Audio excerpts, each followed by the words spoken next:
Hello everyone, and welcome to the JCO office. From our very first issue in 1967 to our most recent last month, the Journal of Clinical Orthodontics always aims to provide the practicing orthodontist with the most relevant clinical advice in all aspects of private practice.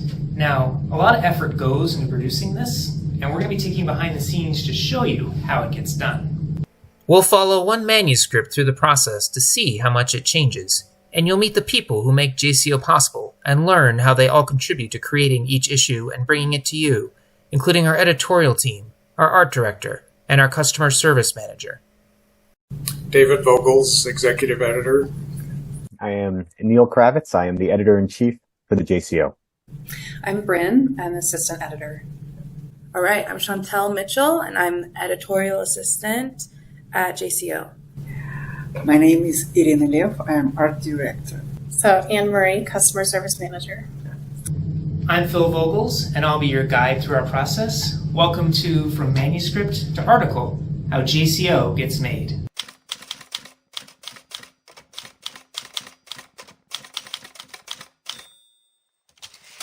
The vast majority of JCO articles start as submissions through our online platform from authors all over the world. Their first challenge is an initial triage stage. So once a manuscript is submitted, actually our editor-in-chief, Dr. Kravitz, will look at them all first.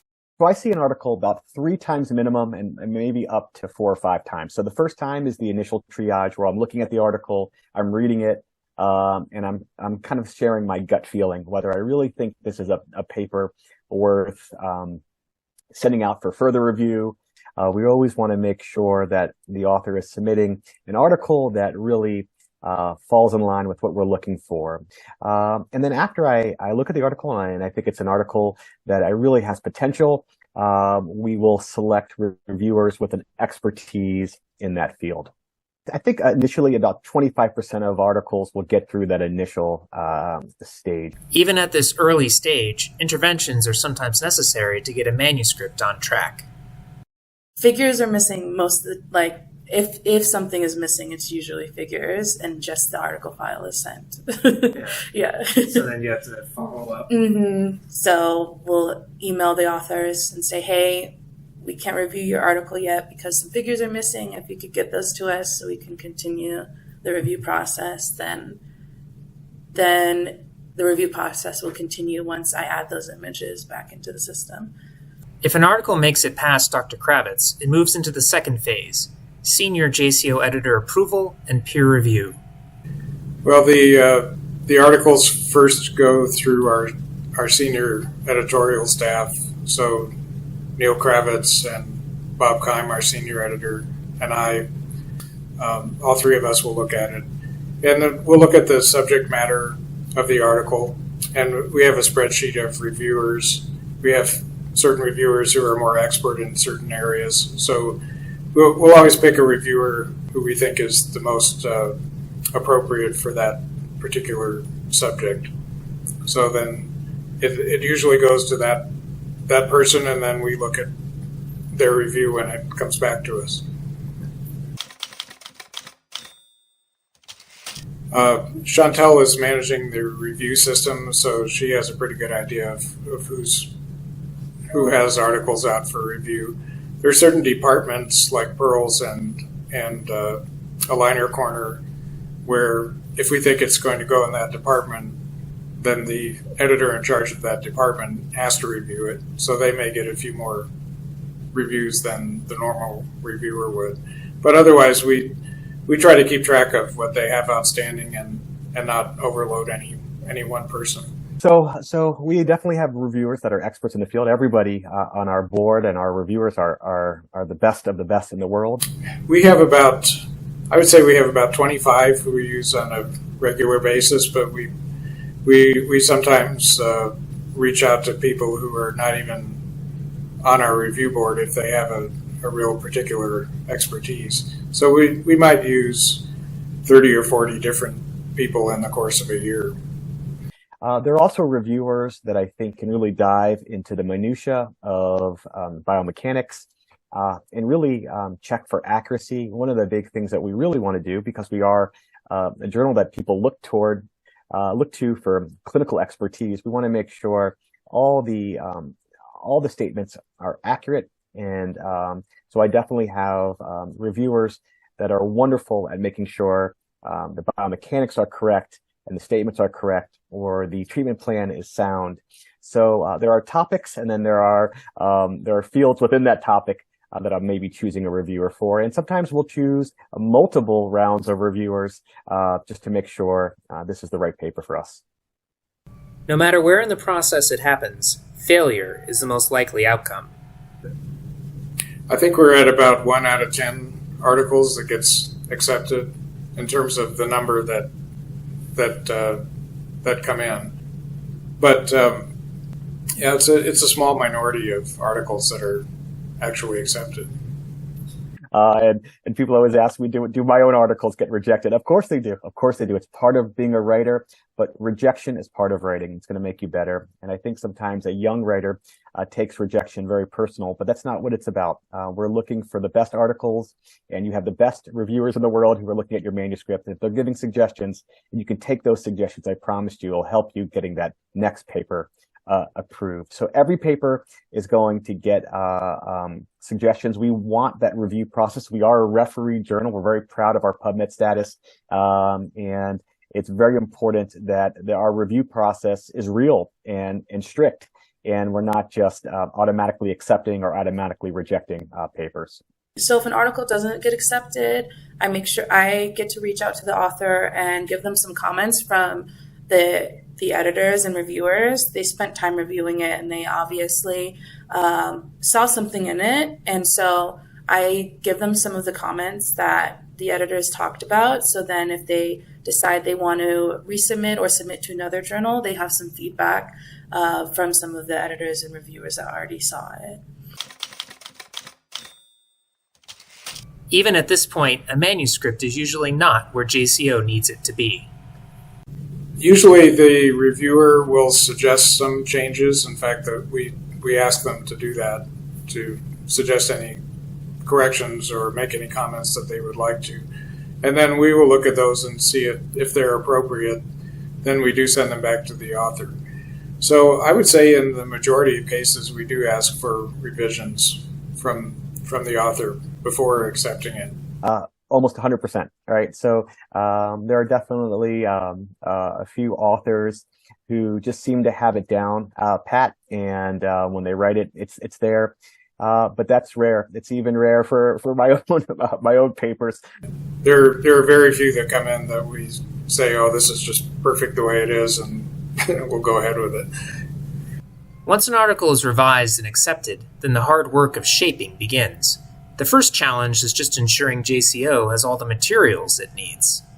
Once it's been accepted, I gather all of the admin things before it gets into the editing process. So any like patient consent forms for photos, copyright agreements, high quality images, I request those, author images, and any missing parts of the actual article, like references or tables that are missing, I gather those before anybody else on the team takes a look at the actual materials to edit them. We want the highest quality, like the original uncropped high resolution images, and sometimes we get ones that are compressed because they're easier to send over email. So we ask for images in our online Dropbox, because then you can send huge files and they're the highest resolution, so they can look the best in print. But a lot of times they're lower resolution.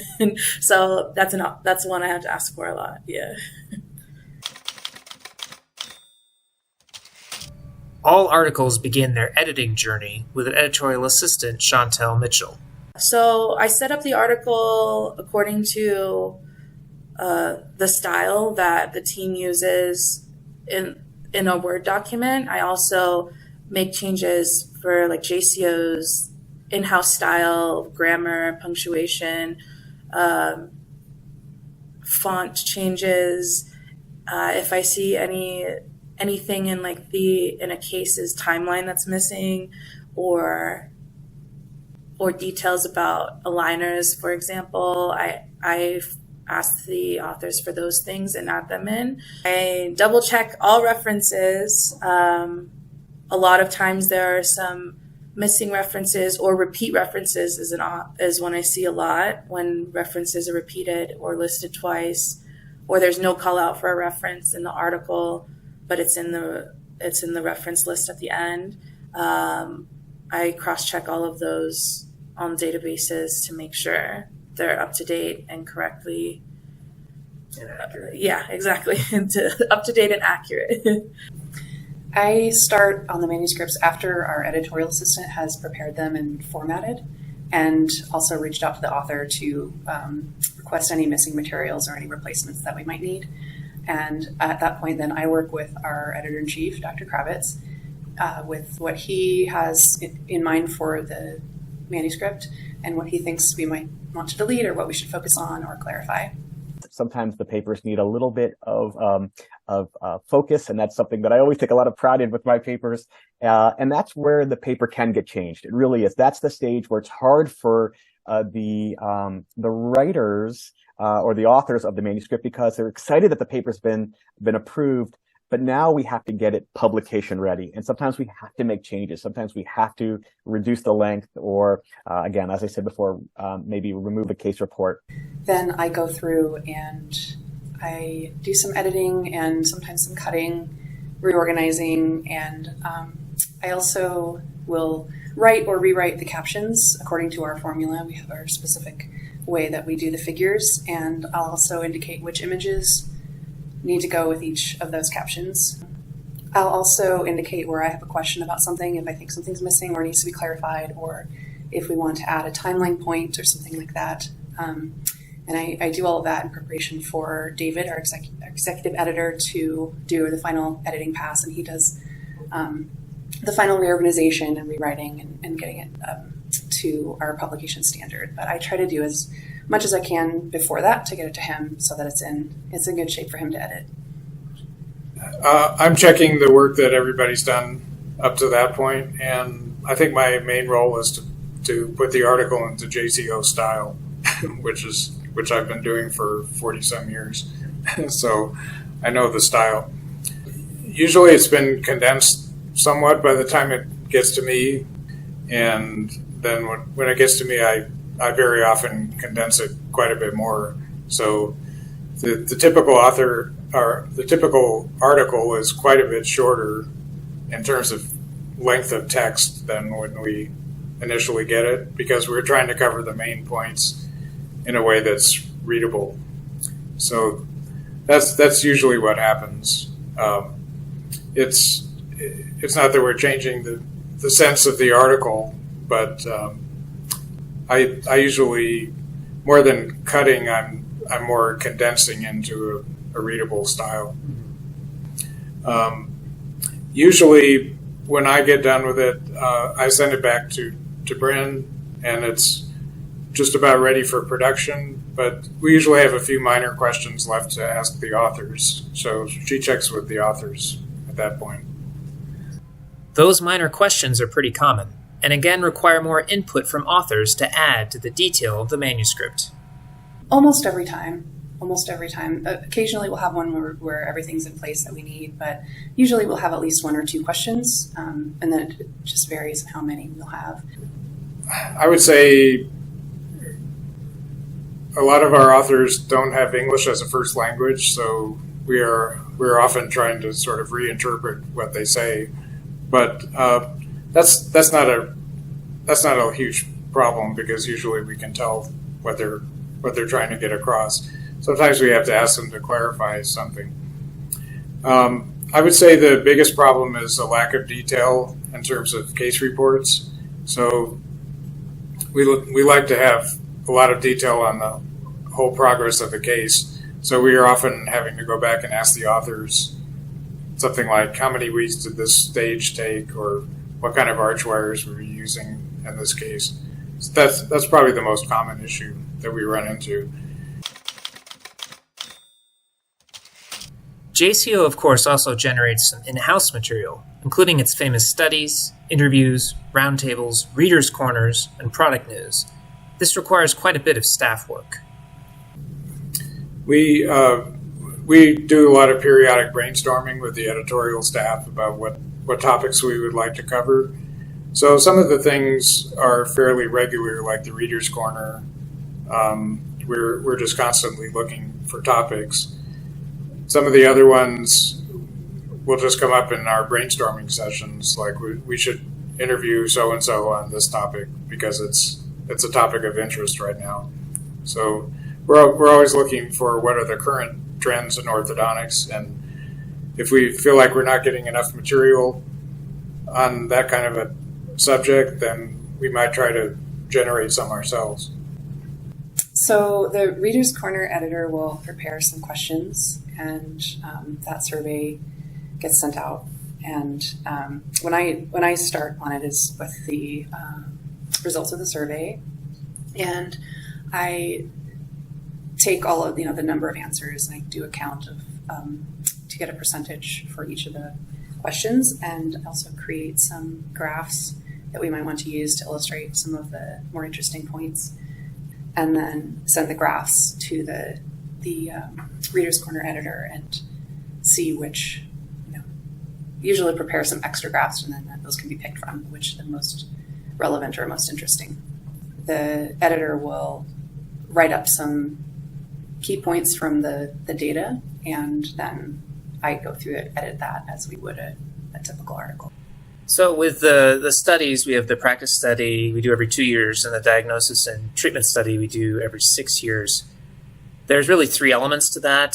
The first is the study itself. So for the practice study, that doesn't change very much. We want it to be longitudinal. The diagnosis and treatment study, we do solicit input from our editors beforehand to make sure we're asking the right questions.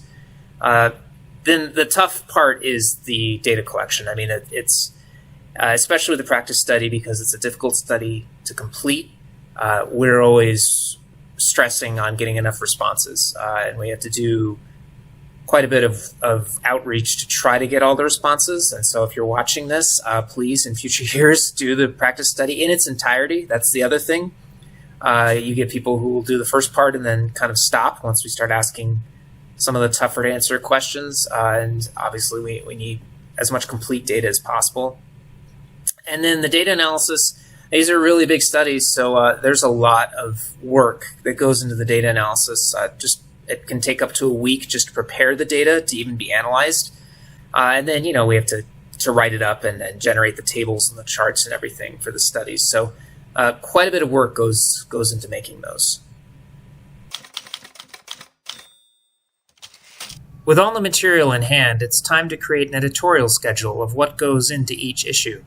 This process can sometimes function like a jigsaw puzzle.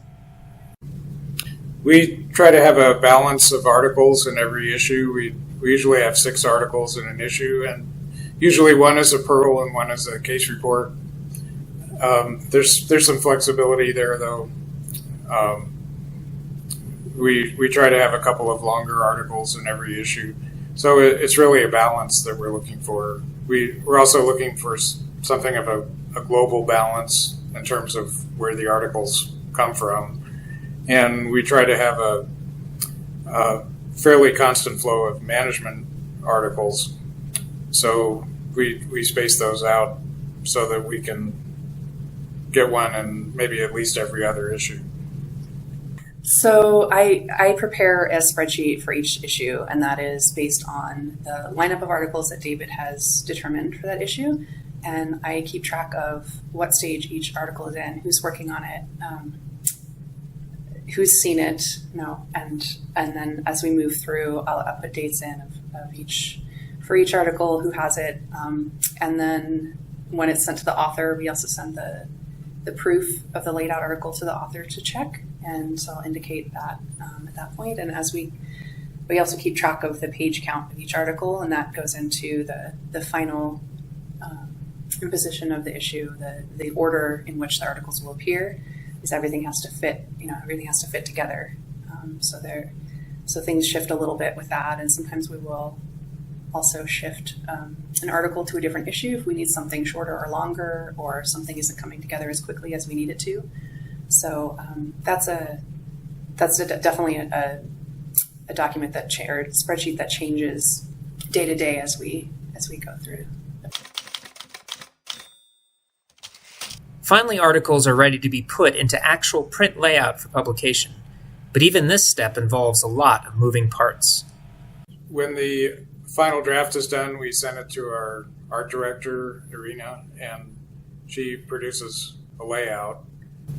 The layout that you see, it's the only tip of the iceberg. It includes a lot of preparation work. Files, comps, styles need to be generated, and there is a whole system behind each issue.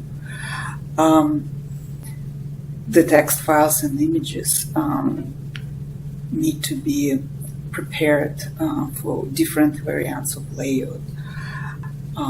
So there is changes to accommodate for the conceptual and stylistic presentation. Work with the images includes a lot of steps. So it's not just you take the image and just plump into the article. First of all, I evaluate the image for quality, resolution, size. There could be some problems. Sometimes I can't even open the image because it was saved wrong and I have to fix it.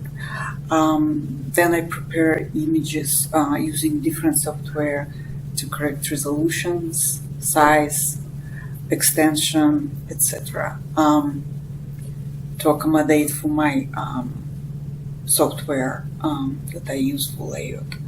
And there is more rounds with each image, like fixing quality, colors, what should be included in visible part of the whole photo. Is there a text and image or not? For example, often in order to fix an image correctly, I have to paint non-essential part of the image, like hair, background, garments, or crop image, or erase text, or add text, or blur something, or fix perspective. There's hundreds different cases. Sometimes I have to make diagram, illustration, or chart for the article. So that the proofing process, first Irina, our designer, will send the initial proof to me, and I go through and compare it against the manuscript and the images that we've selected and make sure everything is in place and that no mistakes were introduced or anything was left out during layout and typesetting. And once I do that, then I'll go through and just do a cold read and proof that way and mark anything that I see. Then I send it to David, and he goes through and checks what I've done and also adds anything that he wants to add.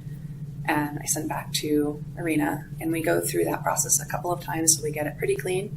And then at that point, I send it to the author and also to Dr. Kravitz to check and compile their responses. And again, I'll send that to David to check. And once he's signed off on it or made any changes he wants to make, then I send it to Irina again, and we go through that process again. As I mentioned before, after the first pass, there are several rounds where I work on text fixing, images fixing, layout changes. Sometimes I have to change the big part of the layout in the last minute because of some corrections that the author wants to make, and it changes the whole flow of the article. So it's quite a lot of back and forth until we get it to where we want it to be. Even now, the article may not be ready. Multiple articles also require Kravitz keys from editor Neil Kravitz. So what the keys do is they kind of get your mind focused. It really is a highlight that I really want you to pay attention to certain parts. So sometimes the keys, I am reinforcing key sentences that I really like within the article. So maybe the article highlights a few clinical pearls, and I really want to hit those clinical pearls hard. So you've already read them. So when you read the article, you're looking for them.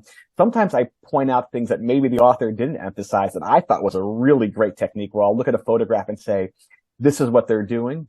And sometimes I will share my own thoughts, which is a little bit different. So I will say, listen, I know these are the results, but you have to interpret these results with caution. Or even though the author used this technique and described the challenges of this technique, perhaps a simpler technique would have been more appropriate. So for the most part, I'm reinforcing a clinical pearl and I'm getting you focused into reading that article, but sometimes I will use it to share my own thoughts.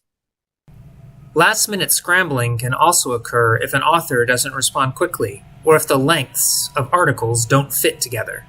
So the final journal has to be, the page count has to be a multiple of 8, and it's called signatures in printing. It has to be, so one signature is 8 pages, and there have to be even signatures. So we can't just have one extra page or, be a page short from that. So that's and sometimes we even, during layout, if an article is coming in 1 page too long and we have everything else set, we might even try to condense something to make it fit. So it's very important that we have that exact page count. And of course, what the other thing that plays into that is whether an article starts on a right-hand page or a left-hand page, which is determined during layout. And if one article ends on a left-hand page, the next one must start on a right-hand page so that the issue fits together. So it's definitely a juggling act, and things will shift around in order. If we have everything set and the last one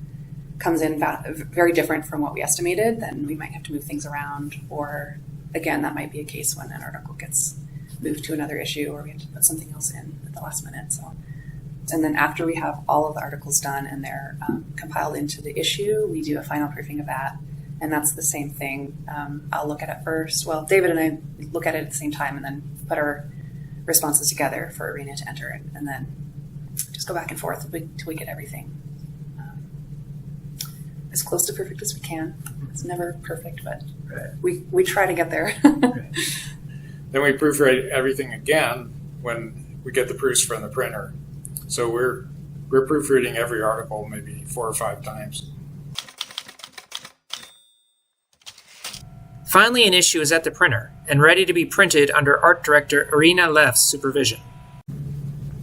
I prepare files of the issue for the printer specifications and submit it. I communicate and collaborate with the printer pre-production schedule, including proofs.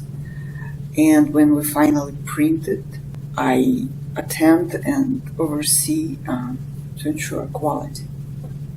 Printing process, it's like huge machines that print on very big speed, and they cut it, and it's not like you see on the computer.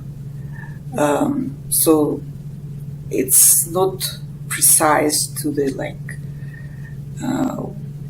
1 millimeter. Or so there should be space left, which called bleed, where machine has the space to cut. So there is also live area where you usually place all your important information that you want to convey. So the bleed, it's the space where cutting is occurred, and it's usually either background that can be chopped, basically color or white space. So if you have some precise border or image finished in this beyond this live area, but smaller than the bleed, it will look chopped, not where you want to be. Even getting the issues out to subscribers is not a simple task. With JCO's worldwide reach, customer service manager Anne-Marie Wallman has to juggle multiple circulation paths. For one issue, we have 4 different companies that we go through and 4 different delivery options. So I make 5 different files, 2 for US, 2 for our international, and then 1 special for our EU shippers. We send our journals to publication printers. They print off the journals. They get sent to BR printers. They create our labels, and then from there they get get sent to the USPS, and they're shipped directly to our subscribers from there. So our normal international files get sent to Ascendia, and they can ship to a majority of our international shipping for our European Union. In order to help with the VAT costs, we have a shipping company in Germany. So our India subscribers, we have special shipment sent from Ascendia, and those journals are actually hand delivered to our subscribers, since their mailing system is not as great as other countries.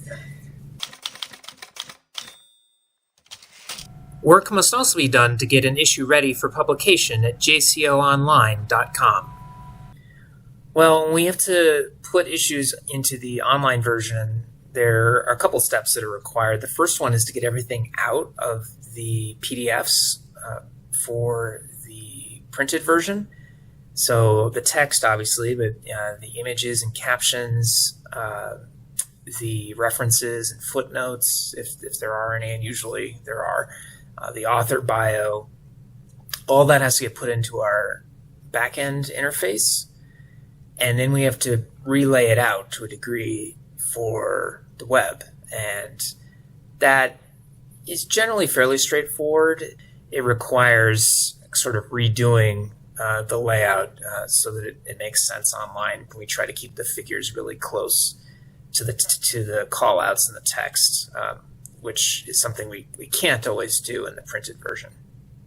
So the other digital content we have are really the digital shorts and the digital pearls, although the digital pearls are always included as part of an issue. And of course we have online-only articles as well.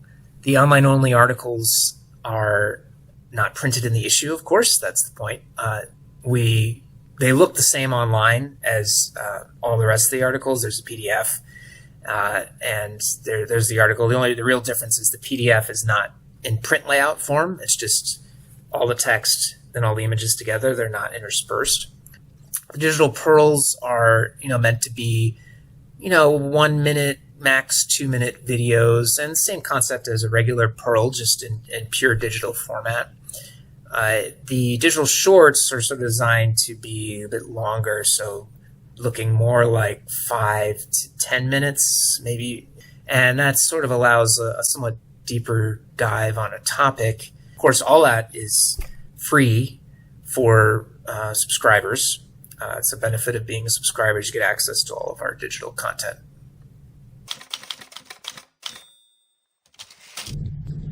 I hope you've enjoyed this in-depth look at how an issue of JCO comes together and how Manuscript becomes a printed article. One thing I hope you appreciate is how many different eyes look at an article, multiple steps in the process, and at how much effort goes into creating the final product. One thing that we often work on a lot is making the writing more accessible to all of our readers. Whether that's it's going to be technical, but making it a little more readable, and also sometimes working on the English. If an author's first language is not English, then sometimes some tweaking needs to be done there. The reason our articles look the way they do and read as well as they do is because we have a team really working on each manuscript. The best part about a JCO paper is it has gone through many rounds of review and to get it ready for publication. So when you submit that manuscript, and from the moment you submit it to the moment it's published, you're going to have many eyes on it, really working very hard to make it the best paper it could possibly be. Yeah, it's time consuming, but it's important. We want to make sure we're citing things correctly and that all information is accurate. So it is time consuming, but it gets done. I would say any article that is an outside submission that we didn't generate ourselves it's reviewed by at least 4 people, at least 3 of whom are orthodontists. Then it's edited by basically 4 people, including Neil, and then it's proofread by 3 more people. So it's a pretty exhaustive process, I think, getting an article from submission stage to final publication.